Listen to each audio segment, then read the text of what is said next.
ഇന്നലെയാണ് ഇപ്പോൾ ഹാജിക്ക് 90 വയസ്സ് തികഞ്ഞത്. 91 വയസ്സായി. 89 കഴിഞ്ഞിട്ട് 90 കടന്നിട്ട് 90ലേക്ക് പ്രവേശിച്ച്. ഇനി എന്തൊക്കെ കാര്യങ്ങൾ ചെയ്യണം എന്നാണ് ഹാജി ഉദ്ദേശം? 90-ാം വയസ്സിലെത്തി നിൽക്കുമ്പോൾ എന്താണ് ഹാജിക്ക് പറയാനില്ല? ഇനിയിപ്പോൾ ആരോഗ്യപരമായ കാരണങ്ങളുള്ളത് കൊണ്ട് കാര്യമായി എന്തെങ്കിലും ചെയ്യാനും പറയാനും എന്നെ കൊണ്ട് കഴിയില്ല. പിന്നെ പുസ്തകം എഴുതാനോ അല്ലെങ്കിൽ പ്രസംഗം നടത്താനോ അതിനൊന്നുള്ള ആഫിയത്ത് ഇനി മേൽക്കൊണ്ട് എനിക്കില്ല.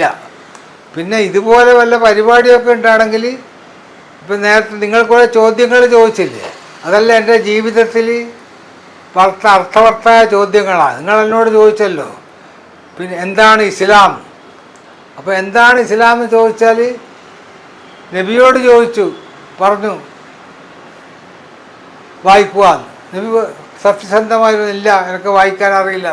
ഞാൻ പറയും കാരണം എന്താ, എൻ്റെ മുമ്പിൽ നബിയുണ്ട്. എൻ്റെ മുമ്പിൽ എന്ന് പറഞ്ഞാൽ ലോക മുസ്ലിങ്ങളുടെ മുമ്പിൽ നബിയുണ്ട്.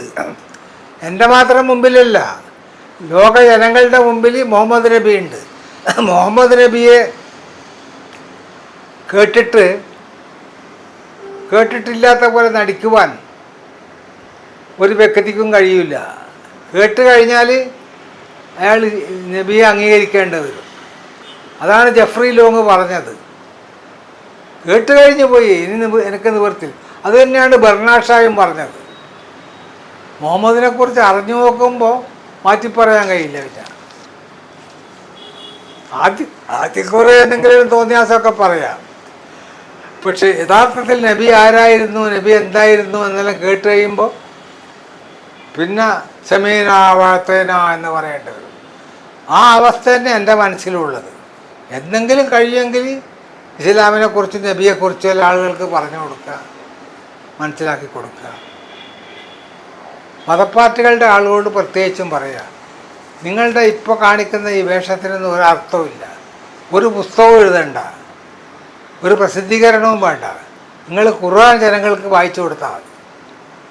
അത് വായിച്ചു കൊടുക്കാനേ നബി പറഞ്ഞിട്ടുള്ളൂ. ഞാനായിട്ട് പറയുന്നതല്ല, നബി തുറന്നു പറഞ്ഞു, നിങ്ങളിനി ഖുർആനല്ലാത്ത മറ്റൊന്നും വായിക്കണ്ടെന്ന്. അത് നബിയാ പറഞ്ഞത്. ഇപ്പം ഞാനിപ്പം പറയുമ്പോൾ നബിയാ പറഞ്ഞതെന്ന് പറഞ്ഞാൽ താങ്കൾക്ക് വേണമെങ്കിൽ നബി അങ്ങനെ പറഞ്ഞിട്ടില്ല എന്ന് പറയാം. എനിക്കൊന്നും കൈമലർത്താനേ കഴിയുള്ളൂ. കാരണം ഞാൻ നബിയെ കണ്ടിട്ടില്ല, നബിയെ കേട്ടിട്ടുമില്ല. പക്ഷേ നബിയാണ് പറഞ്ഞത് എന്നുള്ളത് എൻ്റെ ചെവിട്ടിലിങ്ങനെ അലയടിക്കുന്നു. മാത്രമല്ല ആ അലയടിക്കുന്നത് വേറൊരാൾക്ക് തടുത്തു നിർത്താനൊന്നും കഴിയില്ല. കാരണം അങ്ങനെ പറഞ്ഞിട്ടുണ്ടാവും. അത് ഈ അന്തരീക്ഷത്തിലുണ്ട്. നബി പറഞ്ഞത് അവസാനത്തെ ഹജ്ജത്തുൽ വിദായിൽ പ്രസംഗിച്ചില്ലേ, അതുമൊക്കെ അന്തരീക്ഷത്തിൽ നിറഞ്ഞു കിടക്കുന്നുണ്ട്. ഒരു പക്ഷേ ഒരു 10 കൊല്ലം കൊണ്ട് നമ്മുടെ ശാസ്ത്രജ്ഞന്മാർക്ക് അത് കണ്ടുപിടിക്കാൻ കഴിയും. അപ്പോൾ ലോകം അംഗീകരിക്കും. അല്ലാണ്ട് നമ്മുടെ മുമ്പിൽ കാണുന്ന ഈ വേഷം കെട്ടുകളുണ്ടല്ലോ, അത് നമ്മൾ പകച്ചു പോകേണ്ട ഒരു കാര്യമില്ല. കാരണം ഇന്നമൽ മുശരിക്കൂർ നജിസ്വൻ, ബാക്കിയുള്ളതെല്ലാം നജിസാണ്. അത് നമ്മൾ എത്ര വെലിങ്ങനെ വിചാരിച്ചാലും എത്ര പൊക്കത്തിൽ കൊണ്ടാന്ന് ഇരുത്തിയാലൊന്നും കാര്യമൊന്നുമില്ല. അങ്ങനെ ഇരുത്തേണ്ട കാര്യമില്ല. 23 കൊല്ലത്തിനടുക്ക് ഒരിക്കലെങ്കിൽ നബി ഒരു മുശരിയെ കൊണ്ടാന്നിട്ട് മെഹ്റാബിലിരുത്തിനാ ഉണ്ടാവില്ല. എത്രത്തോളം എന്ന് പറഞ്ഞാൽ ആരാണ് അബൂ താലിബ്? 52 കൊല്ലമല്ലേ പോറ്റിയത്. ആ അബൂ താലിബ് മരിച്ചിട്ട് ആ മയ്യത്ത് കവറടക്കുന്നിടത്ത് പോകാൻ പോലും നബി കൂട്ടാക്കിയിട്ടില്ല. ഇന്നമൽ മുശരിക്കൂന നജിസ്.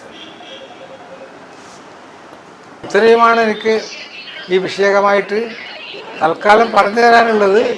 അത് നിങ്ങൾ അതിൻ്റെ ഇണക്കം പോലെ ജനങ്ങളിലേക്ക് എത്തിച്ചു കൊടുക്കും. അങ്ങനെയാണോ ഇതിൻ്റെ ഘടന, എങ്ങനെയാണോ ഇതിൻ്റെ പ്രസിദ്ധീകരണം, അത് അതിൻ്റെ മുറപ്രകാരം എത്തിയിട്ട് എൻ്റെ ആഗ്രഹം ഇതാണ്. ഞാൻ ഇത്രയും കഷ്ടപ്പെട്ട് ഈ 90-ാമത്തെ വയസ്സിൽ ബുദ്ധിമുട്ട് നിങ്ങൾക്ക് ഇത്രയും പറഞ്ഞു തന്നില്ലേ, ഇത് അതിൻ്റെ ശരിയായ റൂട്ടിൽ കൂടി നിങ്ങൾ സമൂഹത്തിൽ പ്രചരിപ്പിക്കും. അള്ളാഹു അനുഗ്രഹിക്കട്ടെ.